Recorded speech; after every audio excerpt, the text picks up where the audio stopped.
காலை பொழுதின் மழை தூறல்களோடு இருட்டென்ற கருப்பு போர்வை போர்த்திக் கொள்கிறது. மெல்லிய காற்றில் ஆடி அசைந்து போராடிக் கொண்டிருக்கிறது மெழுகுவர்த்தி.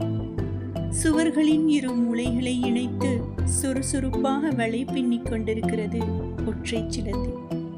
சிந்தியிருந்த உணவுப் பருக்கைகளை சுமந்து சென்று கொண்டிருக்கின்றன எறும்புகள். சாளரங்களை திறந்து சாலையை பார்க்கிறேன். மனித நடமாட்டமின்றி பெருச்சோடி கிடக்கிறது.